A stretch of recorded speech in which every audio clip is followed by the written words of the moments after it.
तो हेलो, एक बार फिर स्वागत है आपका यूनिक एससीपीटी बाय गुरु फैमिली राजी में। तो मेरे सामने बोर्ड है और हमेशा की तरह मैंने बोर्ड पर बहुत सारे नोट्स लिख रखे हैं, तो आप लोग इसको देख करके घबराना मत। ये मेरा लेसन प्लान है और साथ ही साथ आपके लिए शॉर्ट नोट्स है। मेरे लिए लेसन प्लान है। लेसन प्लान का मतलब ये है कि मेरी फ्लो बनी रहे, कौन सी चीज़ मुझे कहाँ बतानी है और कहाँ नहीं बतानी है, और कोई चीज़ मैं भूल ना जाऊँ। इसके अलावा आपके लिए शॉर्ट नोट्स हैं। इससे रिलेटेड सारी कहानियाँ जो है मैं पहले ही बता चुका हूँ। अब उन कहानियों में जो एग्जाम ओरिएंटेड चीज़ें हैं, जो फैक्ट है, वो मुझे आपको लिखाने या समझाने हैं। उनको मैं बार बार आपको समझाता भी चलूँगा और बताता भी चलूँगा। आप लोगों ने एक बार ये वीडियो देखनी है पूरी तरह से, उसके बाद दोबारा से कॉपी पेन लेकर के बैठ जाना है और जहाँ पर हम लोग स्टोरी शुरू कर देते हैं उसको स्किप कर देना है और जो काम की चीज़ें हैं वो लिख लेनी है। ठीक है। अब आप कहोगे सर बता क्या रहे हो। ठीक है, तो आज आपके सामने है ये मौर्य वंश। चंद्रगुप्त मौर्य, बिंदुसार और अशोक के बारे में हम लोग बात करेंगे। और जब भी हम मौर्य वंश पढ़ते हैं तो उसमें ज़्यादा से ज़्यादा जो घटनाएं जुड़ी हुई हैं वो सम्राट अशोक से जुड़ी हुई हैं। भारत के प्रथम महान सम्राट, ठीक है ना, ये भारत के महानतम सम्राटों में से एक सम्राट अशोक। ओके, अब सम्राट अशोक को जब हम पढ़ते हैं, मौर्यों को जब हम पढ़ते हैं, तो बहुत सी चीज़ें इसमें आपस में घुली मिली। जैसे अशोक के स्क्रिप्ट्स या अशोक के शिलालेख, तो अब उसमें स्तंभ लेख क्या है, शिलालेख क्या है, तो गुहा लेख क्या है। अब उसी तरह से स्तंभ लेख तो दो हैं, छोटे स्तंभ लेख और बड़े स्तंभ लेख। उसी तरह शिलालेख, छोटे शिलालेख और बड़े शिलालेख। क्या गुफा लेख, गुहा, गुहा माने गुफा, गुफा का तत्सम शब्द है गुहा या केव, केव स्क्रिप्ट। तो गुफाओं में भी ऐसा है क्या, छोटे और बड़े अभिलेख ना, उसमें एक ही तरह के अभिलेख है। उसके बाद फिर वो आपसे पूछेगा कि इन अभिलेखों की या शिलालेखों की भाषाएं क्या है, ब्राह्मी, आरमाइक और क्या है, ग्रीक आरमाइक और प्राकृत, पाली, पता नहीं क्या क्या है। अक्सर हम लोग कंफ्यूज हो जाते हैं। फिर आपसे पूछेगा ये खोजेगा किसने खोजी, सबसे पहले कौन सा अशोक का शिलालेख खोजा गया, वो अशोक का शिलालेख सबसे बेहतरीन कौन है, सबसे सुरक्षित या सबसे सेफ कंडीशन में कौन है, सबसे फेमस अभिलेख कौन सा अशोक का, अशोक का सबसे छोटा अभिलेख कौन सा है। अशोक का कौन सा अभिलेख आर्थिक अभिलेख कहा जाता है। अशोक के किस अभिलेख से महात्मा बुद्ध के जन्म का प्रमाण मिलता है, ये प्रमाण मिलता है कि महात्मा बुद्ध का जन्म लुम्बिनी में हुआ। अच्छा, उसी तरह से आप लोग परेशान होते हैं सुदर्शन लेख या सुदर्शन झील। आपको पता है गुजरात में सौराष्ट्र में सुदर्शन झील है। सबसे पहले किसने बनवाई, उसके बाद टूटी तो किसने मरम्मत कराई, किसने इसकी मरम्मत बिना बेगार यानी कि जनता से बिना टैक्स दे कराई, है ना। फिर लास्ट में एक नाम और आता है कि विष्णुगुप्त और चक्रपालित, इसमें एक पिता और एक पुत्र है। स्कंदगुप्त के समय में विष्णुगुप्त और चक्रपालित के नाम आते हैं। तो इसमें पिता कौन है, इसमें पुत्र कौन है, इसमें सौराष्ट्र का गवर्नर कौन है, तो इसमें गिरनार शहर का एडमिनिस्ट्रेटर कौन है। बड़ी दिक्कत होती है। अच्छा, अशोक के जो 14 शिलालेख हैं वो 7 स्तंभ लेख हैं। उसमें हर स्तंभ लेख में क्या क्या अनाउंसमेंट या क्या क्या घोषणाएं की गई हैं, उसकी कुछ खास खास बातें हैं। जैसे किसमें धम्म महामात्रों की नियुक्ति की बात की गई है, किसमें कलिंग युद्ध की बात की गई है तो हृदय परिवर्तन की बात की गई है, तो किसमें वो दक्षिण में चोर चेल सत्य पुत्रों को अपना पड़ोसी राज कहता है, किसमें वो आठविकों को चेतावनी देता है, तो आठविक क्या है। तो इस तरह की बातें। इसके अलावा ये भी शुरुआत है। उसके बाद मौर्य एडमिनिस्ट्रेशन आएगा, मौर्य इकोनॉमी आएगी, मौर्य के समय की जो सोसाइटी और कल्चरल एक्टिविटीज़ हैं वो आएगी, जो मौर्य का आर्किटेक्चर है वो आएगा, है ना। तो उसमें हमें मैगस्थनीज को भी पढ़ना पड़ेगा, हिंसांग को भी पढ़ना पड़ेगा, फाहियान को भी पढ़ना पड़ेगा। तो एंशिएंट इंडिया में सबसे मुश्किल तो मैं नहीं कहूँगा, मुश्किल तो कुछ है ही नहीं, लेकिन फिर भी याद करने और समझने में और लेंथ के हिसाब से देखें तो जो मौर्य एम्पायर है आपको थोड़ा परेशान करेगा, लेकिन हमने कोशिश की है कि आपको परेशानी ना हो, है। तो शुरू करते हैं। सारी चीज़ें सिस्टम से मैंने लिख रखी हैं और मिले जुले तरीके से। जैसे यहाँ पर मैं आपको देखूँ तो बताऊँ कि यहाँ पर कुछ लोगों के मैंने नाम लिख रखे हैं। जैसे यहाँ पर देखेंगे दुर्धरा, यहाँ पर आप ध्यान देंगे तो दुर्धरा वाइफ ऑफ बिंदुसार, बिंदुसार की जो पत्नी है उसका नाम मिलता है दुर्धरा। बोलना दुर्धरा, हाँ ठीक है, शाबाश। दुर्धरा बिंदुसार की पत्नी। अब यहीं पर है परिव्राजक, ये प्रसिद्ध जैन संत थे उस समय के, परिव्राजक। ये बिंदुसार के दरबार में रहते थे। अच्छा, मैंने यहाँ जानबूझ के नहीं लिखा है। दुर्धरा जो है ये आजीवक संप्रदाय की फॉलोअर थी, आजीवक संप्रदाय की अनुयायी थी। जब किसी ज़माने में जब हम यूपीएससी मेंस देते थे ना, अब तो धीरे धीरे सब्जेक्ट खत्म होते जा रहे हैं और साथ ही साथ किसी ज़माने में 700 750 शब्दों में आंसर हम लोग लिखते थे। अब 150, 50, 100, 200 शब्दों में आंसर राइटिंग होने लगी है। तो क्वेश्चन आता था अक्सर एक घुमा फिरा के, क्या अशोक बौद्ध था, क्या अशोक बौद्ध था या चंद्रगुप्त मौर्य का धर्म क्या था। तो उसके बैकग्राउंड में हम लोग अक्सर बताते थे कि देखिए बिंदुसार की पत्नी कौन हुई, दुर्धरा, ठीक है ना। तो ये जो है आजीवक संप्रदाय की फॉलोअर थे और खुद बिंदुसार के दरबार में एक प्रसिद्ध जैन संत रहते थे परिवार। उसके बाद फिर अशोक के हम लोग एग्जाम्पल देते हैं। तो खैर अलग चीज़ें हैं वो। बिंदुसार जो कि चंद्रगुप्त मौर्य का बेटा था, अशोक का पिता था। अशोक के पिता का नाम क्या हुआ? बिंदुसार। तो बिंदुसार ने अशोक को तक्षशिला और अवंती का गवर्नर बनाया था। क्वेश्चन आता है कि अशोक सम्राट बनने से पहले कहाँ का गवर्नर था, कहाँ का सूबेदार था? अभी हम लोग पढ़ा रहे थे ना, एकता सरकार सूबा पढ़ा रहे थे ना मुगल एम्पायर में। तो उस समय में अच्छा गवर्नर शब्द जो आया है, गवर्नर शब्द हमारे यहाँ से कहाँ से आया है? यूनानी लेके गए हमको गवर्नर शब्द, खैर जो भी है। तो बिंदुसार ने अपने बेटे अशोक को तक्षशिला और अवंती का गवर्नर बनाया। तो अशोक राजा बनने से पहले कहाँ का गवर्नर रह चुका था? तक्षशिला और अवंती का। तक्षशिला कहाँ हुआ? तक्षशिला कहाँ हुआ? जैसे पटना का पुराना नाम क्या है? पाटलिपुत्र, है ना? तो पाटलिपुत्र, अच्छा एक क्वेश्चन आता है, बहुत फेमस क्वेश्चन है, अगर शाहिद को याद हो तो जो दक्षिण भारत का जो प्रसिद्ध एम्पायर था विजयनगर एम्पायर, उस एम्पायर या विजयनगर शहर के जो ध्वंसावशेष है, खंडर, विजयनगर शहर के खंडर वर्तमान में कर्नाटक में कहाँ से मिलते हैं? आप लोगों का आंसर हम्पी, है ना? हम्पी से मिलते हैं। नाम क्या है? विजयनगर। तो जो ध्वस्त विजयनगर शहर है उसके खंडर कहाँ से मिलते हैं? कर्नाटक में हम्पी से। उसी तरह से जो प्राचीन पाटलिपुत्र शहर है उसके खंडर भी मिलते हैं। पाटलिपुत्र यानी पटना के आसपास ही एक जगह है कुम्हरार। कौन सी जगह? कुम्हरार, वहाँ से मिलते हैं। खैर जो भी है, तो अवंती उज्जैन का पुराना नाम है। जिस तरह से पटना का पुराना नाम पाटलिपुत्र है, उसी तरह से उज्जैन का पुराना नाम है अवंती। और तक्षशिला कहाँ है? तक्षशिला जो है अब शहर नहीं बचा है ये, इससे खंडर बचे हैं और वर्तमान में पाकिस्तान में पेशावर के पास है। किसी ज़माने में ये बहुत ही वैभवशाली नगर था, है ना, जैसे आजकल की दिल्ली वगैरह, ठीक है।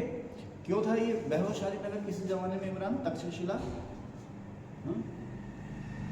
ये चारों दिशाओं से जो माल आता था ना, उसका कलेक्शन सेंटर था, चौराहा था, व्यापारिक चौराहा था, इसलिए बहुत फुला फुला था। और अक्सर जो विदेशी हमले होते थे ना उधर खैबर और गोलक कर रहे थे, वो इसी साइड से होकर के होते थे। तो खैर, तो अशोक जो था तक्षशिला और अवंती का गवर्नर बनाया गया था बिंदुसार ने। शुभ्रांगी अशोक की माँ, अशोक की माँ है, जाहिर सी बात है बिंदुसार की एक से ज़्यादा पत्नी नहीं होंगी, क्योंकि एक पत्नी का नाम उसका मिलता है दुर्धरा और दूसरी हुई शुभ्रांगी जो कि अशोक की माँ है, ठीक है। कारुबाकी ये अशोक की पत्नी, ठीक है। कारुबाकी कौन हुई? अशोक की पत्नी, ठीक है। सुशील अशोक के एक भाई है, अशोक के 99 भाई थे ना, अशोक का एक भाई सुशील। चारुमती ये अशोक की बेटी है, चारुमती जो अशोक की बेटी है। आपको पता है कि कलिंग युद्ध के बाद अशोक ने धम्म यात्रा की थी। धम्म यात्रा का मतलब क्या था कि महात्मा बुद्ध या बौद्ध धर्म से जुड़े हुए जितने भी खास तीर्थ स्थान थे उन सभी की उसने यात्रा की थी, जैसे लुम्बिनी है, कुशीनगर है, बोध गया, ठीक है। तो अशोक जो था धर्म यात्रा के क्रम में या बौद्ध धार्मिक तीर्थ स्थलों को घूमने के क्रम में, या उस समय जब वो बौद्ध धार्मिक तीर्थ स्थलों की यात्रा कर रहा था, तो जो नेपाल में गया था, तो नेपाल में वो अपनी बेटी चारुमती के साथ गया था। अशोक ने नेपाल की जो यात्रा की थी, नेपाल में जो तीर्थ स्थानों की यात्रा की थी, अपनी बेटी चारुमती के साथ की थी, ठीक है। ये बात अच्छी नहीं होती है लाइव वीडियो में, हाँ, हजरत मंगोलपुरी, है ना। हाँ, आगे चलिए। तो महेंद्र और संघमित्रा, महेंद्र और संघमित्रा कौन है? ये अशोक के बच्चे थे। देखो एक बेटी का नाम क्या मिलता है? चारुमती। अब एक बेटी और है संघमित्रा, और एक पुत्र और है महेंद्र। तो महेंद्र और संघमित्रा ये दोनों श्रीलंका गए थे बौद्ध धर्म का प्रचार के लिए। अनीस जी अपने साथ क्या लेके गए थे ये श्रीलंका जब गए थे? तो अनीस जी, महेंद्र और संघमित्रा अशोक के ये बच्चे हैं, दोनों भाई बहन हैं।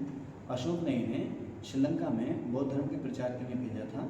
और अभी आगे मैं बताऊंगा अभी आपको कि अशोक इनको विदा करने के लिए खुद ताम्र लिप्ति बंदरगाह तक आया था। तो अपने साथ क्या लेके गए थे ये? अच्छा, हम लोग मक्का मदीना की यात्रा करके आते हैं ना, हज की यात्रा करके आते हैं, तो अक्सर अपने साथ क्या ले आते हैं? पानी को क्या कहते हैं? उस पानी को जो लेके आते हैं आब ज़मज़म, हैं, ठीक है। अच्छा, ये क्या लेके गए अपने साथ? जो वो पेड़ जिसके नीचे बैठ करके महात्मा बुद्ध को ज्ञान प्राप्त हुआ था, और महात्मा बुद्ध हो गए थे बोधिसत्व की प्राप्ति हो गई थी, ठीक है ना। तो वो पेड़, उसको हम कहते हैं बोधि वृक्ष। काय का पेड़ था वो? पीपल का पेड़ था, ठीक है ना, उसको हम कहते हैं बोधि वृक्ष। तो वो जो पेड़ था, उस पेड़ की एक टहनी लेकर के महेंद्र और संघमित्रा श्रीलंका गए थे। कैसे सहेज के लेके गए होंगे ना उसको, क्योंकि इतनी लंबी यात्रा के बाद वो उसकी उसमें कुछ तने में हरियाली भी रहे ना, क्लोरोफिल उसमें बना रहे ताकि जाकर के वहाँ पर उसकी जड़ें जम जाए। तो महेंद्र और संघमित्रा को अशोक ने बोधि वृक्ष की एक डाली शाखा लेकर के नेपाल भेजा था, तो सॉरी श्रीलंका भेजा था। किसके लिए? बौद्ध धर्म के प्रचार प्रसार के लिए, ठीक है। क्योंकि कलिंग युद्ध के बाद ऐसा कहा जाता है कि अशोक ने बौद्ध धर्म को अपना लिया था, और न केवल बौद्ध धर्म को अपना लिया था, बौद्ध धर्म के प्रचार प्रसार के लिए उसने बहुत सारे काम किए थे। और आप जो देख रहे हो ना, चीन, मंगोलिया, कोरिया, जापान, यहाँ पर जो बौद्ध धर्म पहुँचा है तो वो अशोक की वजह है। कहते हैं ना कि बौद्ध धर्म जो है वो अशोक का ऋणी है। लेकिन इसमें भी लेकर के विवाद है कि क्या वास्तव में अशोक बौद्ध था या वो एक सेक्युलर राजा था। खैर जो भी उस विवाद में हमें नहीं पढ़ना है, लेकिन उसके जो काम है वो ये बताते हैं कि अशोक बौद्ध था, है ना। खैर आगे चलें। अच्छा, तो मैंने कहा महेंद्र और संघमित्रा को इसने श्रीलंका भेजा था, और उनको उनकी विदाई में एक खुद तामलिप्टी बंदरगाह तक गया था। तामलिप्टी कहाँ है? वर्तमान तामलिप्टी, पश्चिम बंगाल में, ठीक है ना। आगे फिर इसी तरह से मैंने कुछ और लोगों के यहाँ नाम लिखे हैं, जैसे यहाँ पर आप देखेंगे कल्हड़। कल्हड़ जो है कश्मीर का सबसे पुराना इतिहासकार हुआ है ना। कश्मीर का जो इतिहास हम जब कश्मीर का जो प्राचीन इतिहास हम देखते हैं तो उसका सबसे विश्वसनीय स्रोत क्या है? कल्हड़। कल्हड़ की कौन सी बुक? राजतरंगिणी। तो मैंने बहुत शॉर्ट में लिखा इन चीज़ों को। कल्हड़ कहता है अपनी किताब राजतरंगिणी में, कल्हड़ कहता है कि अशोक कश्मीर का पहला राजा था। कल्हड़ अशोक को कश्मीर का पहला राजा बताता है, नंबर 1 पर। इसका मतलब क्या है कि अभी तक कश्मीर जो है, कश्मीर का इंटीग्रेशन ना हुआ था, ये कश्मीर किसी एक राजा के अधीन ना था। तो सबसे पहले कश्मीर को जो इंटीग्रेट किया, ये एक साम्राज्य एक राजा के अधीन लेकर आया, वो लेकर आया अशोक, यानी कि कश्मीर को सबसे पहले जीता सम्राट अशोक, नंबर 1। दूसरा वो कहता है कि उसने वहाँ पर श्रीनगर शहर, जो आज का जो श्रीनगर शहर है, वो किसने बसाया? सम्राट अशोक। इसका मतलब क्या हो? श्रीनगर बहुत पुराना शहर हो गया। और ये कहता है कि अशोक शहर था, शिव जी का उपासक था।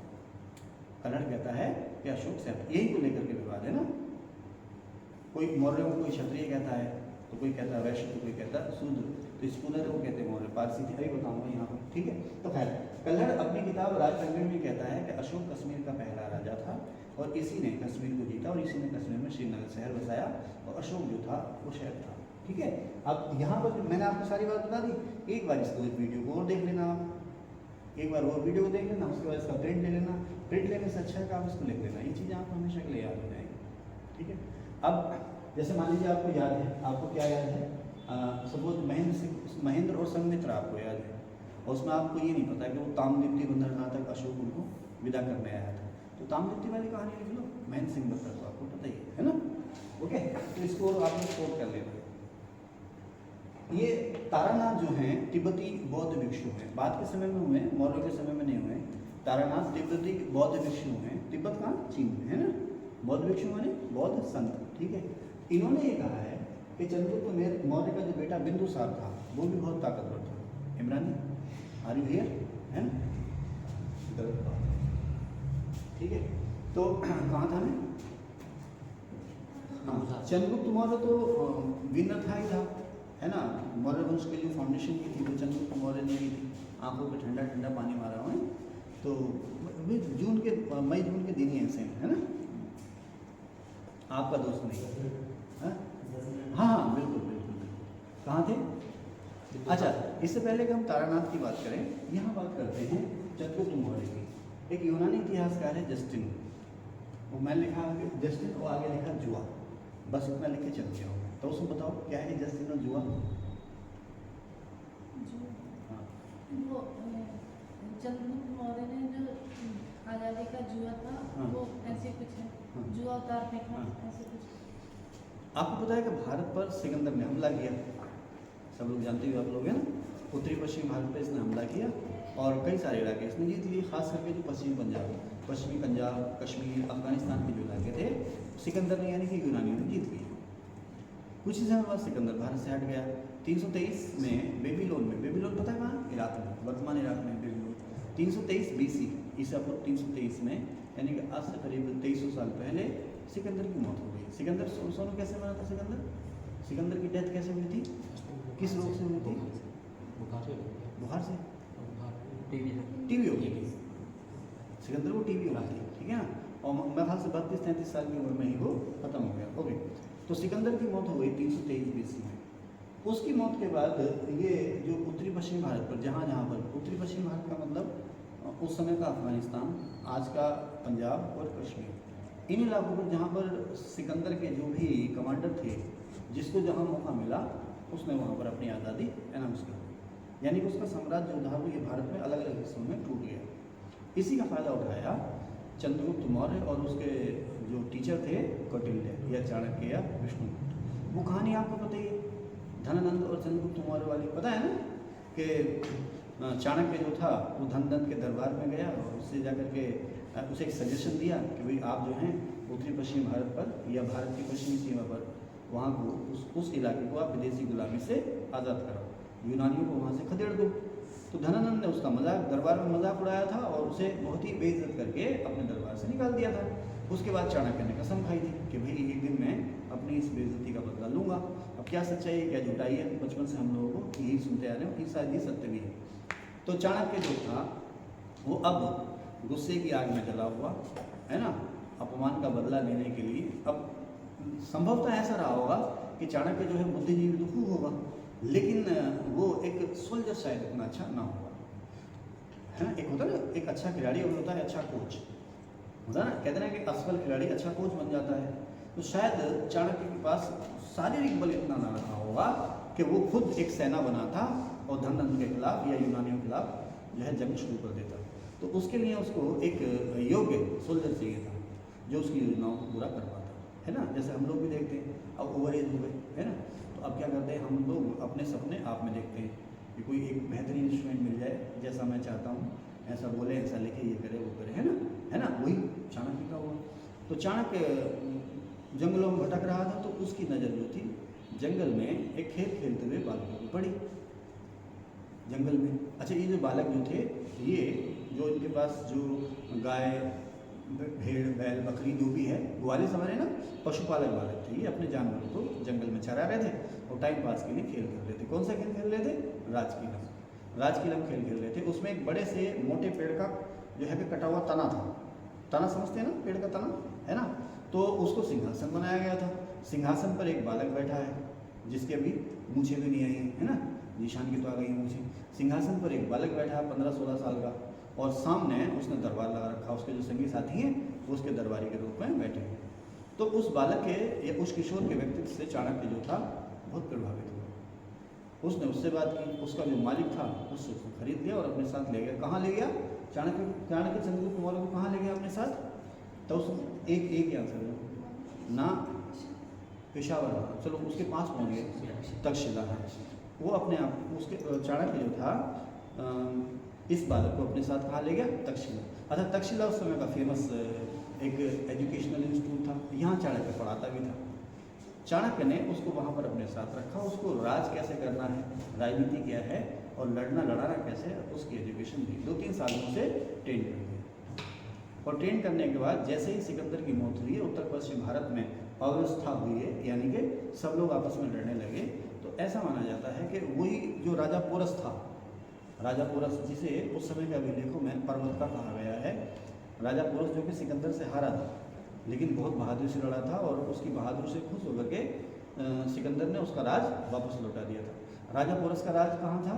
झेलम के आसपास था, झेलम के आसपास था, ठीक है ना, झेलम के आसपास था। तो चाणक्य ने पोरस और इसके जैसे चिनाब के आसपास था राजा पोरस का राज, झेलम के आसपास था, झेलम के आसपास था ना। तो राजा पोरस और इस जैसे और छोटे मोटे जो राजा थे उन्हें अपने साथ लिया, अपना एक अलायंस बनाया, और अलायंस बना करके धीरे धीरे उत्तर पश्चिम भारत से इन सभी यूनानियों को खदेड़ दिया। और उसके बाद तुरंत हमला किया मगध की राजधानी पाटलिपुत्र पर। मगध कहाँ हुआ? आज का जो बिहार है ना, आज का जो बिहार है उसका एक बहुत बड़ा इलाका उस दौर में कहलाता था मगध। मगध पर हमला कर दिया या नंद सेना पर हमला कर दिया, लेकिन उन्होंने मुँह की खाई। जैसे हमला किया था जितनी तेज़ी से उतनी तेज़ी से हार के भाग गए। तो फिर बाद में बात समझ में आई कि यार हमने सीधे राजधानी पर हमला कर दिया, ये हमारी गलती रही। तो अब धीरे धीरे कूदे। खैर जो भी है, 2-1 साल में इन्होंने मगध की राजधानी पाटलिपुत्र को जीत लिया, धननंद को भी हरा दिया, और पूरा का पूरा उत्तर प्रदेश, बिहार, झारखंड, उड़ीसा, बांग्लादेश, ये जो इलाके हैं ना, ये सारे इनके कब्जे में आ गए। तो ये इतिहास है चंद्रगुप्त मौर्य का। तो अब जस्टिन जो बात कही थी मैंने, जस्टिन जो है कि यूनानी इतिहासकार है, इसने एक लाइन लिखी है। इस लाइन को कई बार लोगों ने कोट किया है, यानी कि इस लाइन को कई बार लोगों ने दोहराया है कि सिकंदर की मृत्यु के बाद भारतीयों ने अपने कांधे से दास्ता का जुआ उतार फेंका और इस स्वतंत्रता का जन्मदाता सेंडोकोट्स, सेंडोकोट्स का मतलब चंद्रगुप्त मौर्य, ठीक है ना। तो मेरा एक तरीका है जैसे जस्टिन हो जैसे जुआ, सुने तो आप नहीं बोल रहे अपने ये उतरने, तो इधर सुनो, ये तो उतर जाएगा, इधर ध्यान दो। तभी तो जब मैं लिखता हूँ तो आप लोग कहता हूँ मेरे साथ बैठ के उतार लो, फिर मैं इधर बोलता हूँ और आप लोग लिखने में रहते हैं ना। तो जस्टिन ने कहा कि सिकंदर की मौत के बाद, इसका मतलब जस्टिन क्या कह रहा है, सिकंदर की मौत हुई है, उसके मौत के बाद ही भारतीय आज़ाद हुई। भारतीय, अब सिकंदर ने कब्जा कहाँ पर रखा था, उत्तर पश्चिम भारत पर, ठीक है। तो इसी से हमें पता चलता है कि सिकंदर की सेना को फिर उत्तर पश्चिम भारत से किसने भगाया, जस्टिन ने भगाया, ओ सॉरी चंद्रगुप्त मौर्य ने भगाया। और चंद्रगुप्त मौर्य का एक नाम क्या था, सेंडोकोट्स। ओके, तो फिर से दोहरा दूं कि सिकंदर की मृत्यु के बाद भारतीयों ने अपनी गर्दन से दास्ता का जुआ उतार फेंका और इस स्वतंत्रता का जन्मदाता चंद्रगुप्त मौर्य, जस्टिन ने ये बात कही है।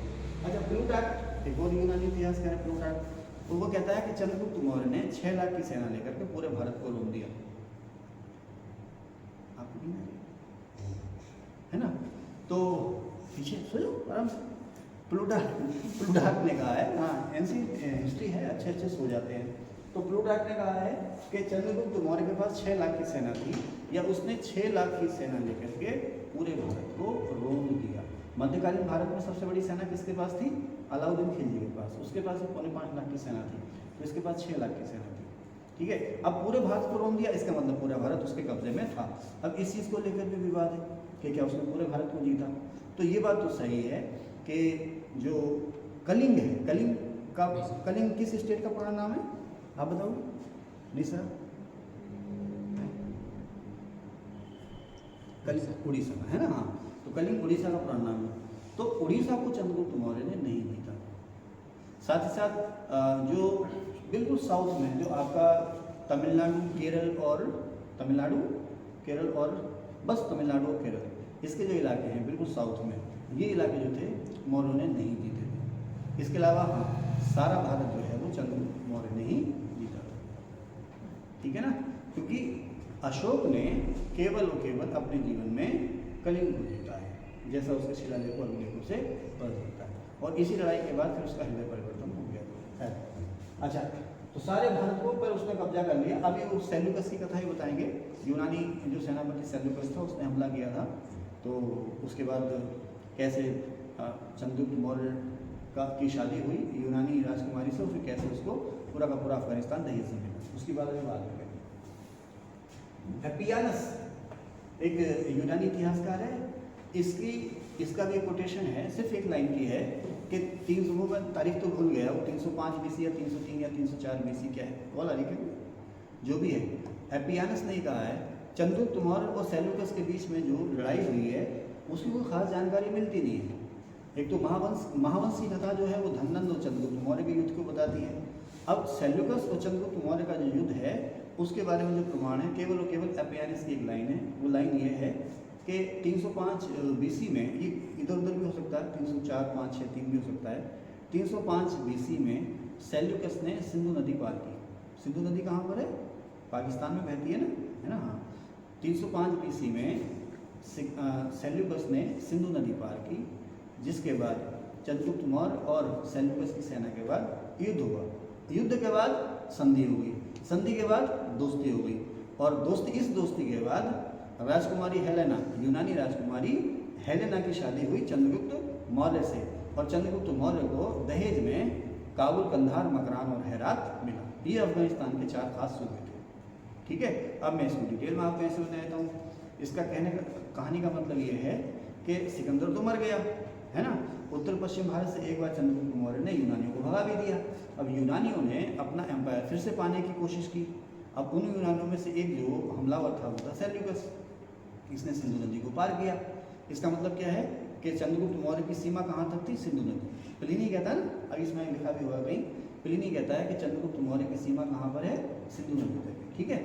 तो सेल्यूकस की सेना ने सिंधु नदी पार की, सामने खड़ी है चंद्रगुप्त मौर्य की सेना, दोनों में युद्ध हुआ।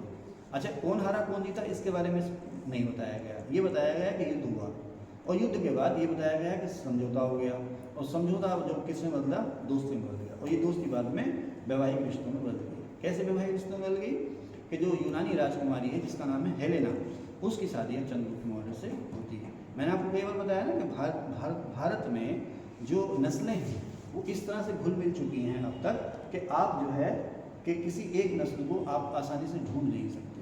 आप मुझे देख लो, है ना, तो मुझ में, मेरे शरीर में, मेरे चेहरे मोहरे में आपको अलग अलग नस्लों के लक्षण मिल सकते हैं, है ना। हम कोई मिल जाता मंगोल नस्ल वाला, है ना बिलाल, हाँ, कोई मंगोल नस्ल मिल जाता।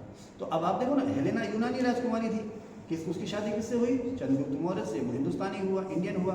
अब दोनों की शादी के बाद जो बच्चे वहाँ पैदा हुए तो उनमें दोनों का जीन, दोनों के डीएनए, तो एक नई प्रकार की नस्ल वहाँ पर शुरू हुई। इसलिए कहते हैं हमारी यहाँ नस्लें बहुत, अब देखो तुर्क आए, मुगल आए, यहाँ ये लोग आए, फिर इन्होंने यहीं पर शादियाँ की, एक पीढ़ी दूसरी पीढ़ी आई, यहीं बस गए, फिर उन्होंने यहीं पर शादियाँ की, तो नस्लें घुल मिल गई ना।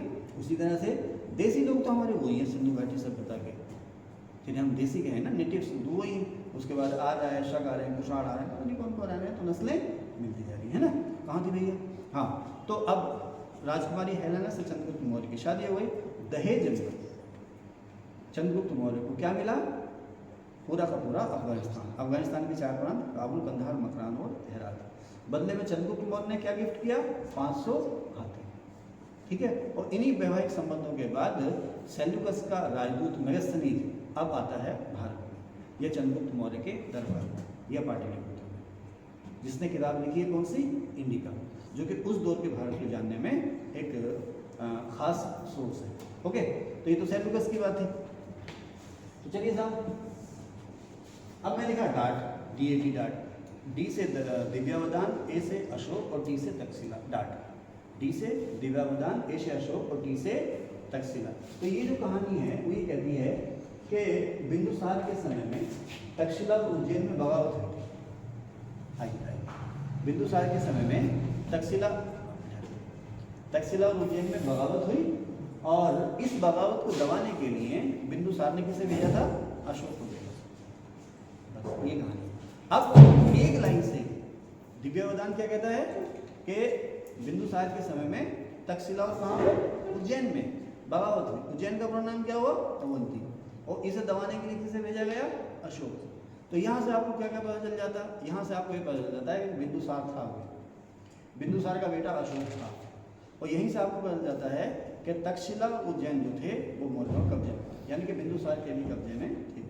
यहीं से आपको ये पता चल जाता है कि मौर्य कितने भी ताकतवर क्यों ना थे, जो आजकल एक नारा चलता है ना, सबका साथ सबका विकास, इसका मतलब ये है कि बिंदुसार के समय तक आते आते भी बगावतें हो रही हैं। इसका मतलब पूरे साम्राज्य में अभी भी एकजुटता ना थी, राजा के लिए जो पूरी भक्ति थी वो ना थी, क्योंकि बगावतें हो रही हैं। अशोक को भेजा गया बगावत दबाने के लिए, और एक साथ 2 स्टेट में भेजा गया, 2 सूबों में भेजा गया। इसका मतलब अशोक भी काफ़ी पावरफुल सोल्जर अपने समय में रहा होगा, ऐसे थोड़ी 99 भाई मार के राजा बन गया वो, है ना। ठीक है, चले आगे। तो अब यहाँ पर आपके पास जूनागढ़ अभिलेख थी। जूनागढ़ अभिलेख कहाँ से मिला है, गुजरात में सौराष्ट्र से मिला है ना, गुजरात में सौराष्ट्र से मिला है जूनागढ़ अभिलेख मौर्यों का, चंद्रगुप्त मौर्य और वगैरह वगैरह, ना जाने कितने लोगों की इसमें कहानियां हैं। लेकिन अशोक यहाँ पर विजय का दावा करता नहीं है, इसका मतलब चंद्रगुप्त मौर्य ने ही जीता होगा। कलिंग, अब अशोक के 14 शिलालेख हैं, उसमें से जो 13वां शिलालेख है, अच्छा अब बात ये आती है कि शिलालेख क्या होते हैं, चलिए अभी बताते हैं। एक विशाल पत्थर है, शिला माने पत्थर, ठीक है ना, शिला माने पत्थर, वो एक सेपरेट स्टोन भी हो सकता है। आमतौर पर होती थी बड़ी बड़ी पहाड़ियाँ, बड़ी बड़ी पहाड़ियों को साफ किया जाता था, साफ करके उस पर खुदाई की जाती थी।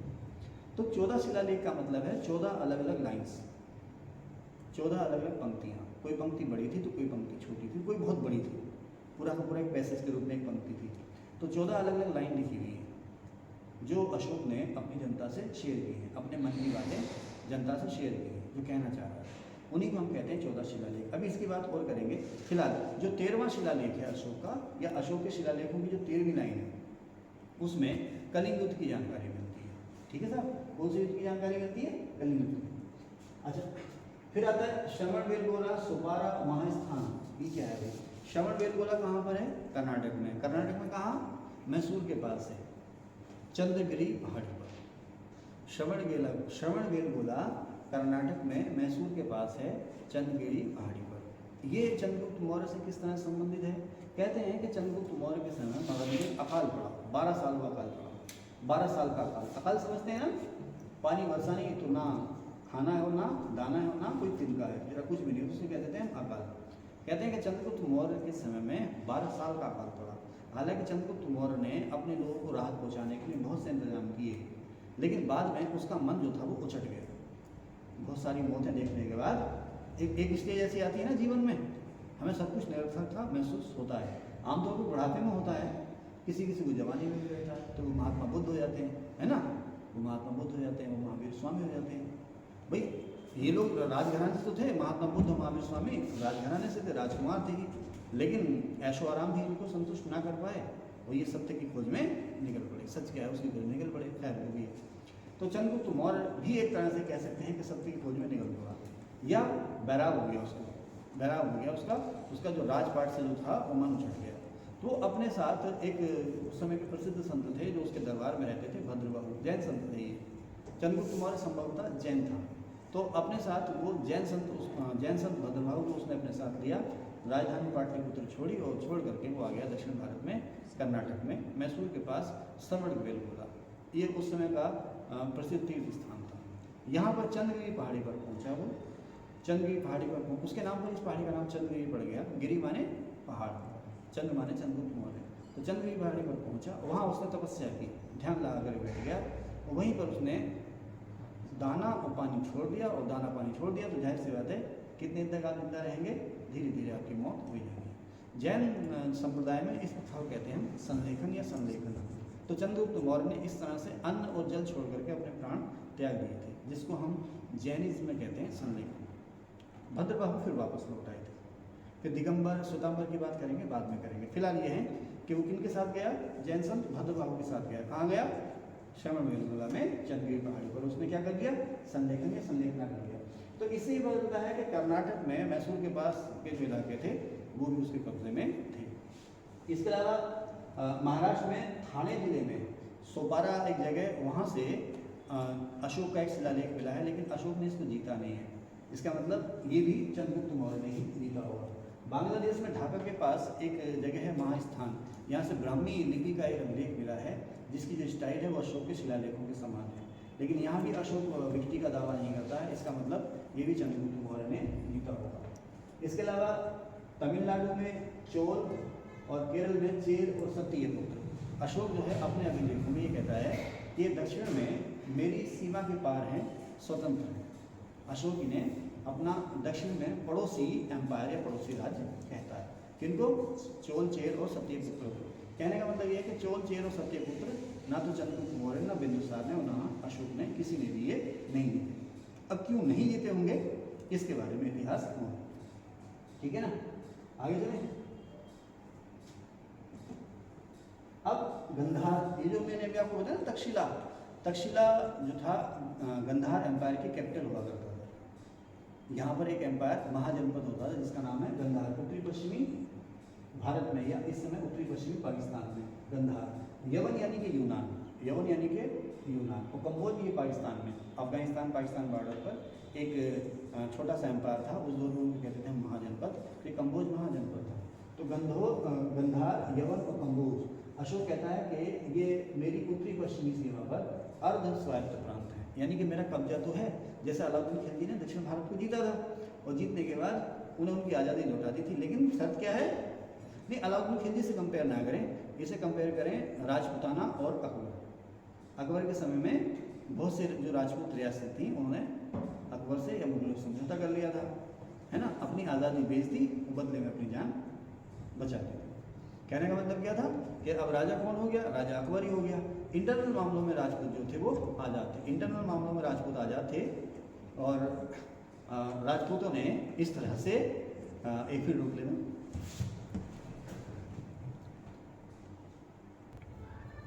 हाँ, तो जो थोड़ा सा व्यवधान है, हमने एक बच्चा सोने लगा था ना, तो उससे पहले मैं कहा था अकबर पे। तो अकबर, अच्छा, अकबर को ये पता था कि मैं राजपूतों को हरा तो दूंगा। अकबर ने ना इतिहास से सबक लिया। अब आप कहोगे साहब चंद्रगुप्त मौर्य अकबर को पढ़ाने लगे, तो ज़रूरी है। अकबर ने इतिहास से सबक लिया। उसने कहा बाबर से पहले हुमायूं मतलब बाबर के बाद हुमायूं, और हुमायूं के समय में ही शेरशाह सूरी। ये काफ़ी ताकतवर रहे, लेकिन कभी भी ये राजपूतों को दबा नहीं पाए। जैसे ही कमज़ोर हुए, जैसे ही शीर्ष सत्ता कमज़ोर हुई, राजपूत फिर से आज़ाद हो जाते हैं। और पीछे गया तुर्कों के समय, उसने कहा कि जब भी राजपूतों को मौका मिला है उन्होंने अपनी आज़ादी घोषित कर दी है। तो अकबर अब ये चाहता था कि मैं यहाँ जम जाऊँ, मेरे जो वारिस हैं, उसे कहते हैं ना आम भाषा में नाती पोते, वो यहाँ जम जाएं। राजपूत या जो हिंदुस्तानी जनता है वो हमें अपना मान ले, हमें विदेशी ना समझे। तो इसके लिए उसने अलग अलग किस्म की पॉलिसीज अपनाई। राजपूतों से झगड़े से बचने के लिए या कम से कम बल प्रयोग से पूरे के पूरे राजपूताना पे कब्जा करने के लिए, और वहाँ से जो रेवेन्यू मिल रहा है उसे आसानी से बटोरने के लिए उसने एक नई पॉलिसी चलाई।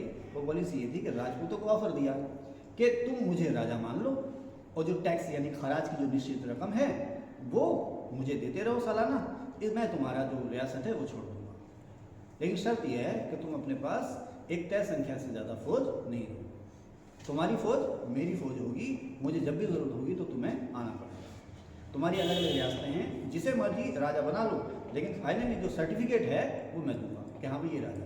अगर मैंने मना कर दिया कि ये राजा नहीं है, राजा कोई और बनेगा, तो फिर वो बनेगा। इसे कहते थे अर्धस्वायत्तता। तो राजपूत जो थे इस तरह से अर्धस्वायत्त हो गए थे। लेकिन राणा सांगा परिवार ने ये जो शर्त थी कभी मानी नहीं थी। बाद में फिर जहांगीर के समय में उन्होंने भी अधीनता एक तरह से मान ली थी। ठीक है, तो वो तो सवाल आता है ना कि अकबर का कौन सा अधूरा काम जो जहांगीर ने पूरा किया है ना, मेवाड़ विजय। ओके, तो उसी तरह से अशोक की सीमा पे, अशोक की उत्तरी पश्चिमी सीमा पर कहाँ गए, गंधार, यवन और कंबोज, पौतनिक, राष्ट्रिक, बहुत सारे नाम मैंने लिखे नहीं हैं, ये उसकी उत्तरी पश्चिमी सीमा पर अर्धस्वायत्त प्रांत हुआ करते थे। अब यहाँ पर बात आती है अशोक के अभिलेख, इंस्क्रिप्ट्स, एडिक्ट्स। अशोक के अभिलेख, अभिलेख मतलब अभिलेख का मतलब क्या होता है? रिकॉर्ड होता है ना। अभिलेख का मतलब रिकॉर्ड है ना, कहते हैं राज्य अभिलेखागार। तो आपके पास बहुत सारे दस्तावेज हैं, उनको आपने रिकॉर्ड रख लिया। लेकिन कौन से दस्तावेज? जो सरकार के स्तर से जारी हो, अभिलेख होगा जो सरकार के स्तर से जारी हो, जो प्रमाणित हो, उनका रिकॉर्ड आपने रख लिया। उसको आप रिकॉर्ड रूम, इंग्लिश में कह लो आप रिकॉर्ड रूम, हिंदी में आप कह लो अभिलेखागार। लेकिन यहाँ पर अभिलेख का जो मतलब है वो ये है कि अशोक जो था इतने बड़े एम्पायर में, वो चाहता था कि उसका जनता से सीधा सामना हो, जनता से सीधी बातचीत हो। ठीक है, वो ये चाहता था कि मैं क्या चाहता हूँ ये जनता को पता चले, और जनता के मन में मेरे लिए, मेरे साम्राज्य के लिए क्या भावनाएं चल रही हैं, जनता मुझसे क्या चाहती है ये मुझे पता चले। तो अब जनता मुझसे क्या चाहती है, इसके लिए क्या किया था उसने? अपने अधिकारियों को आदेश दिया था कि आप हर 5 साल बाद अपने फील्ड में घूमने के लिए जाएंगे। आजकल तो अब देखो, जब उत्तराखंड का विलय हुआ था, टिहरी रियासत का जब विलय हुआ था, एक टिहरी रियासत, जो टिहरी रियासत है, टिहरी रियासत को नेपालियों से या गोरखों ने, अंग्रेजों ने आज़ाद कराया। तो बदले में आधी टिहरी रियासत, जिसे आप ब्रिटिश गढ़वाल कहते हैं, वो अंग्रेजों के कब्जे में आ गई, और कुमाऊं जो है वो अंग्रेजों के कब्जे में आ गया। तो आधा गढ़वाल और पूरा का पूरा जो कुमाऊं है, इसको मिलाया गया उत्तरी पश्चिमी सीमांत प्रांत में, जिसे आप उत्तर प्रदेश आजकल कहते हैं। तो उस समय ये क्या था, ये एक जिला था, पूरा का पूरा एक जिला, यानी कि लगभग पूरा का पूरा उत्तराखंड जो था एक जिला था। तो अब इस जिले पे एक कमिश्नर अपॉइंट था साहब। तो अब आने जाने के इतने साधन तो थे नहीं, ना फैक्स था, ना टेलीफोन था, ना रेले, कुछ भी नहीं था। तो कैसे करें, क्या करें, मैंने ना लोगों तक अब कैसे पहुंचे? तो खैर उनकी व्यवस्थाएं थी। तो यही स्थिति सम्राट अशोक के समय में रही होगी कि बड़े बड़े प्रांत थे, है ना, एक पाटलिपुत्र पर राजा बैठा है, पूरी जो देश की जनता है उससे वो कैसे संपर्क करे। तो इसके लिए उसने अपने अधिकारियों को आदेश दिया था कि हर 5 साल बाद तुम अपने फील्ड में घूमने जाओगे, लोगों की समस्याएं सुनोगे, मौके पे निराकरण का। आजकल होते हैं ना जनता दरबार, सीएम साहब भी लगाते हैं, पीएम साहब तो खैर नहीं लगाते, पीएम साहब नहीं लगाते ना जनता दरबार, हाँ सीएम अक्सर जनता दरबार लगाते हैं, और लगानी भी चाहिए। मंत्रियों से भी अपेक्षा रहती है कि तुम समय दो, लेकिन कहाँ समय देते हैं, है ना। चलिए खैर, वो राजनीतिक मसले, और हम राजनीतिक मसलों पर नहीं बोलते, है ना। ओके चले भाई, ओके चले साहब, कहाँ थे कि राजनीति में बोलना मतलब विवाद में पड़ना, विवाद में पड़ना मतलब कोर्ट कचहरी, थाना तहसील पुलिस, कहाँ पंगा लेना है ना। अशोक को समझो, कहाँ थे भाई, कहाँ थे, हैं कहाँ थे। हाँ, राजनीतिक मसलों पे हम बोल देंगे, जैसे तुम मेरे सामने 20-25 बैठे हो ना, तुम में से 2-3 IAS बन जाए, है ना। 4-5 पीसीस बन जाएँ, 6-7 डीएसपी बन जाएँ। कोई एक ऐसा हो गया सर मेरी सैलरी और मेरी जितनी जायदाद है सब आपको समर्पित है ना? वो नहीं होगा। फिर बाकी लोग जमानत कराने वाले तो होना चाहिए। अब ऐसा कुछ है नहीं, हमको मालूम है जन्नत की हकीकत, लेकिन है ना, तुम IAS पीसीस तुम बनोगे, बनने के बाद आधा किलो रस भरी सफ़ेद वाली कहाँ थे भाई? हाँ, तो अशोक के वीडियो को भेजे ना। तो अब जाओ भाई, मौके पे जाओ और जनता की समस्याएं सुनो, मौके पे जाओ, जनता की समस्याएं सुनो। ये आदेश दिया गया अधिकारियों को, अधिकारी जो है अपने फील्ड में घूमने के लिए जाएंगे। इसके अलावा जो मैं कहना चाह रहा हूँ लोगों से, वो भी लोगों को जाकर के बताना है। जो मेरी इच्छा व्यक्त तमन्नाएं हैं, मेरी जो योजनाएं पॉलिसीज़ हैं, वो भी लोगों को जाकर के बताओ। आजकल सरकारें क्या करती हैं इसके लिए? आजकल सरकारें इसके लिए पोर्टल खोल रखे हैं सरकारों ने, उस पर लोगों से सुझाव मांगती हैं और अपनी बात कहने के लिए क्या करती है सरकार? विज्ञापन करती है ना। सोशल मीडिया पे भी सरकार के विज्ञापन आ रहे हैं, तो अखबारों में ये देखो 2-2 पेज का विज्ञापन, आप कल देखो ना 2-2 पेज का विज्ञापन अखबारों में, आप लोग देखते हो पैसा कहाँ से आता है?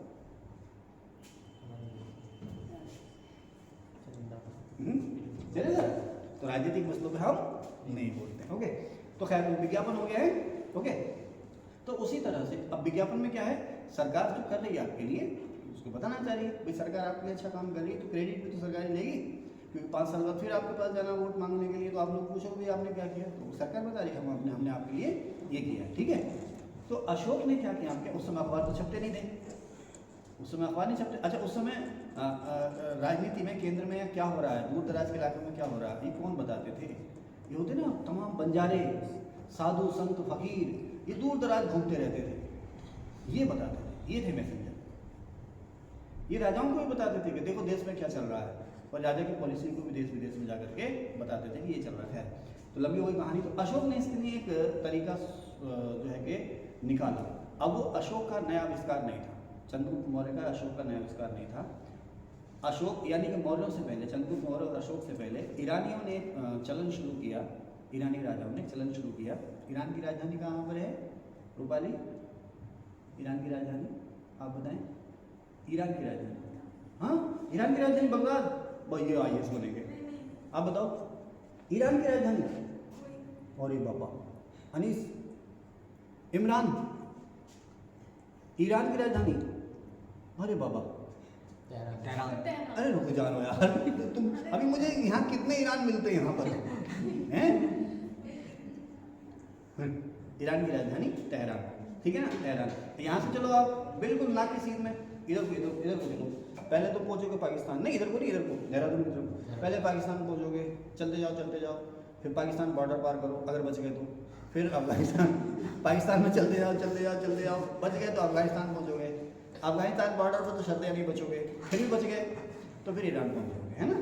खैर मजाक में, भारत के बाद पाकिस्तान, अफगानिस्तान और फिर उधर ईरान। ओके, तो मौर्यों की जो सीमाएं थी वो ईरानी एम्पायर से लगती थी और ईरानी हमले भी हो चुके हैं। तो ईरानियों ने जनता से अपनी बात कहने के लिए नया तरीका इस्तेमाल किया था। वो ये था कि उन्होंने बड़े बड़े पत्थरों के पिलर बनवाए, पत्थरों के पिलर, ना जंग लगे ना टूटे फूटे, है ना कोई नहीं, तो बड़े बड़े पत्थरों के पिलर बनवाए।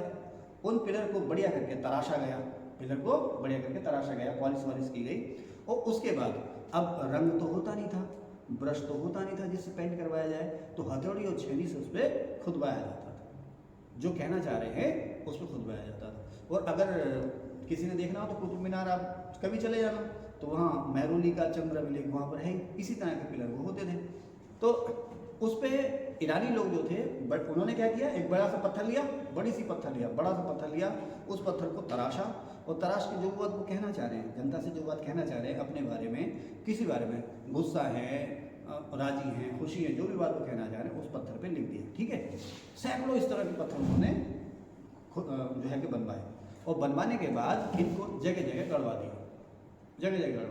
अच्छा, हम लोग कोचिंग का प्रचार करने जाते हैं ना, या आजकल स्कूलों में एडमिशन का दौर चल रहा है, तो उसके लिए पैम्फलेट हम लोग तैयार करते हैं, पोस्टर चिपकाते हैं। कहाँ चिपकाते हैं? जंगल में थोड़ी चिपकाते हैं, है ना, जंगल में नहीं चिपकाते ना, बड़े बड़े गाँव में, कस्बों में, ऐसी जगहों पर जहाँ पर आम जनता खड़ी होती है, बाजारों में, मेलों में, चौराहों पर, है ना, ऐसी जगहों पर, जैसे कोई प्रिंटिंग प्रेस है या कोई साइबर कैफे है, आप कोई रेस्टोरेंट है, तो वहाँ पर आपको इसके पोस्टर जरूर देखने को मिलेंगे। हम ऐसी जगह पर अपना पोस्टर चिपकाते हैं जहाँ पर ज़्यादा से ज़्यादा लोगों की उस पर नज़र पड़े। तो इसी तरह से अशोक ईरानियों ने भी देखा कि कोई बहुत बड़ा तीर्थ स्थान है जहाँ पर जनता आती है, कई बहुत बड़ा मेला लगता है, कोई व्यापारिक चौराहा है, यानी कि ऐसी जगह जहाँ पर आम लोग खूब संख्या में आते हैं, वहाँ पर उन पिलर को गड़वा दिया। यही काम किया सम्राट अशोक ने, चंद्रगुप्त मौर्य ने। चंद्रगुप्त मौर्य के जो है कि अभिलेख नहीं मिलते हैं, अशोक के अभिलेख मिलते हैं। तो संभवतः मौर्यों में जो अभिलेख लिखने की शुरुआत की वो अशोक ने की, चंद्रगुप्त मौर्य ने की, क्योंकि ज़्यादातर जो भी अभिलेख मिले हैं वो अशोक के अभिलेख ही मिले इस समय में। तो अभिलेख माने रिकॉर्ड है ना, ये अशोक ने जो भी बातें पत्थरों पर लिखवाई हुई। तो अब इनको हमने क्या, एक को कह दिया हमने पिलर इंस्क्रिप्शंस या पिलर एडिक्ट, ये स्तंभ लेख। तो पत्थर के बड़े बड़े पिलर, उन पे लिखाया गया और लिखा करके जगह जगह उनको रख दिया गया। अच्छा, ये कहाँ से मिले हैं?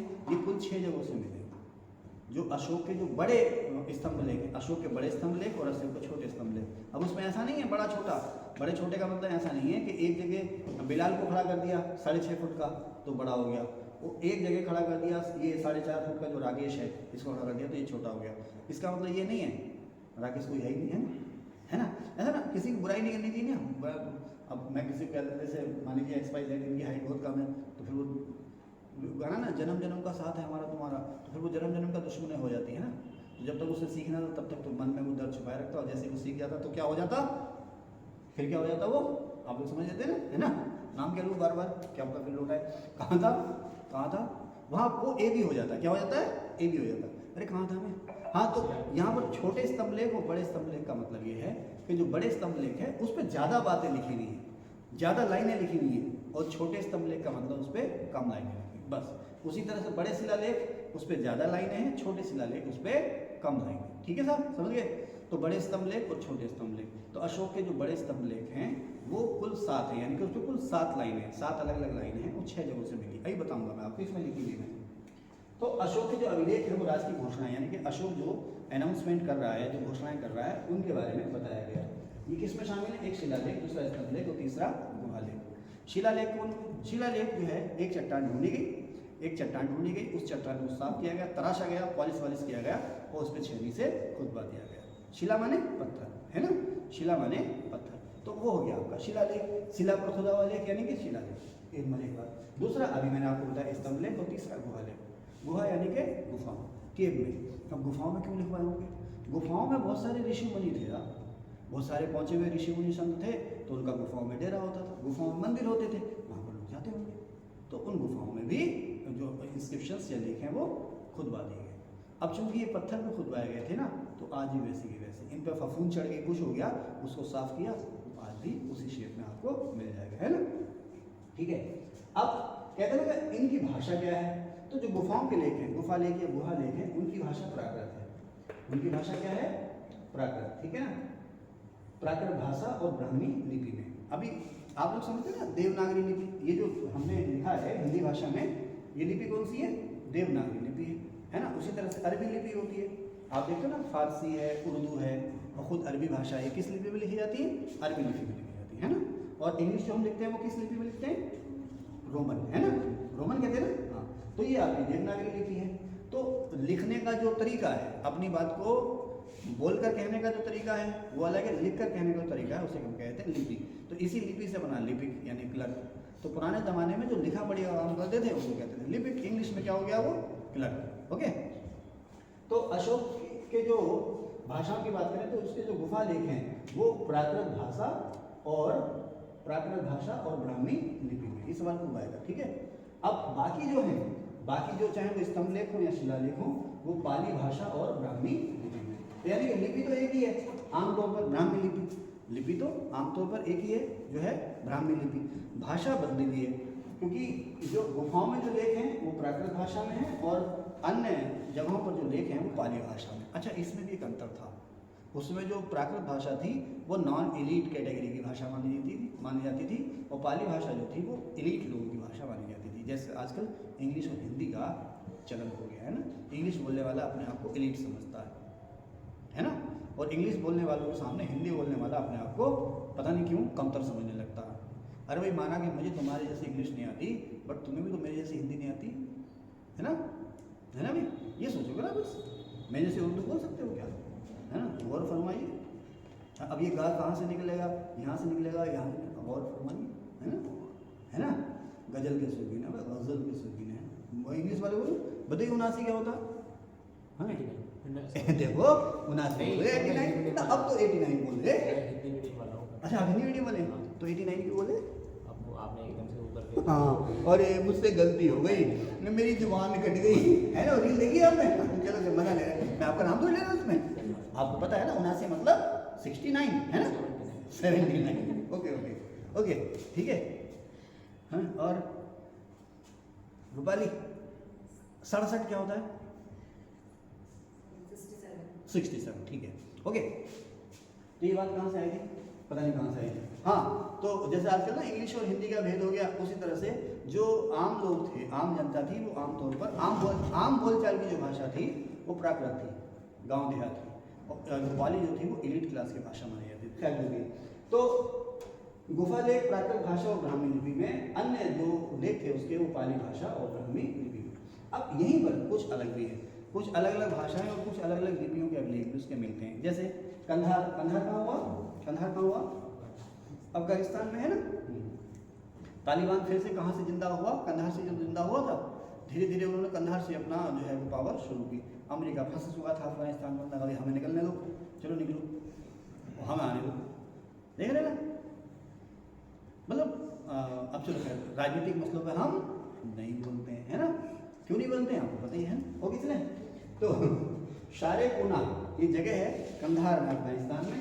यहाँ से अशोक का एक अभिलेख मिला है जो कि ग्रीक यानी कि यूनानी और अरमाइक भाषा का मेल है। अरमाइक भाषा जो आई वो कहाँ से आई? ईरान से। अरमाइक भाषा कहाँ से आई? ईरान से। और ग्रीक मतलब यूनानी भाषा। तो ये दो भाषाओं का लेख है, एक ग्रीक भाषा और एक अरमाइक भाषा। एक ही अभिलेख पर दो भाषाएं हैं, एक यूनानी और एक अरमाइक। अरमाइक ईरानी है और यूनानी को इंग्लिश में क्या कहते हैं? ग्रीक। ठीक है ना। तो आपसे पूछेगा भी दो भाषाओं का अभिलेख, तो यह है शारेकुना कंधार का, ग्रीक, यूनानी और अरमाइक। ठीक है। फिर आता है अफगानिस्तान में एक जगह लघमान। तो लघमान में कुलेदारुना एक जगह है, वहाँ से एक अभिलेख मिला अशोक का, वो अरमाइक भाषा का है। पाकिस्तान के हजारा जिले में, उत्तरी पश्चिमी पाकिस्तान में हजारा जिला, वहाँ पर एक जगह है मानसेरा। यहाँ से जो एक अभिलेख मिला है वो खरोष्ठी लिपि में मिलता है, भाषा नहीं, खरोष्ठी लिपि में। और जो खरोष्ठी लिपि है, जैसे उर्दू लिखी जाती है ना, उर्दू लिखी जाती है ना बाएं से दाएं, अभी हम बाएं से दाएं, दाएं से बाएं, हिंदी की तरह से लिखते हैं हम। हिंदी कैसे लिखते हैं? बाएं से दाएं। देखो गच्चा आ जाते ना, बाएं से दाएं क्यों लिखते हैं ना, हर लाइन में, और लगातार लिखते जाते ना। कोई ऐसा थोड़ी कि एक लाइन में एक ही चीज़ लिखी जाएगी ना, पैराग्राफ पूरा का पूरा चल रहा है, जब पैराग्राफ बंद होगा। तो खैर हिंदी हम लिखते हैं बाएं से दाएं। तो खरोष्ठी लिपि जो लिखी जाती थी, जैसे अरेबिक लिखी जाती है राइट टू लेफ्ट। ओके चलिए एक बार रोक देना, लाइट चलिए। नेक्स्ट अब बड़े स्तंभ लेख। बड़े स्तंभ लेख मैंने आपको बताया कि जिन पर ज़्यादा चीज़ें लिखी हुई है। बड़े का मतलब आकार से नहीं है, बड़े स्तंभ लेख, छोटे स्तंभ लेख का मतलब आकार से नहीं है। जिन पर ज़्यादा बातें लिखी हुई हैं बड़े स्तंभ लेख, जिन पर कम बातें लिखी हुई हैं वो छोटे स्तंभ लेख। ठीक है। तो जो बड़े स्तंभ लेख कहाँ से मिले, इसका फॉर्मूला मैंने बनाया है, रामपुर लोग प्रयाग की दिल्ली, रामपुर लोग प्रयाग की दिल्ली। ठीक है ना। उसके बाद रामपुर लोग प्रयाग की दिल्ली का मतलब क्या हुआ कि अशोक के जो बड़े स्तंभ लेख हैं वो कुल 7 हैं, यानी कि उनपे कुल 7 अलग अलग लाइनें लिखी हुई हैं और कुल 6 जगहों से मिले हैं। ठीक है ना, कुल 6 जगहों से। रामपुर का मतलब क्या है? रामपुरवा। लो का मतलब यहाँ पर है लोरिया अर्राज, लोरिया नंदनगढ़। शॉर्ट में लिखा है, जो पुराने स्टूडेंट है ना उनको तो रटा हुआ होगा। रामपुर का मतलब रामपुरवा और लो का मतलब है लोरिया अर्राज, लोरिया नंदनगढ़ और रामपुरवा। बिहार में चंपारण जिले में 3 जगह से अशोक के ये स्तंभ लेख मिले हैं। कहाँ से? लोरिया अर्राज, लोरिया नंदनगढ़ और रामपुरवा। अच्छा चलिए इस चीज़ को हम, बहुत लंबा सेशन हो गया ये, इसको हम जो है नेक्स्ट सेशन में आपसे डिस्कस करते हैं। Thank you.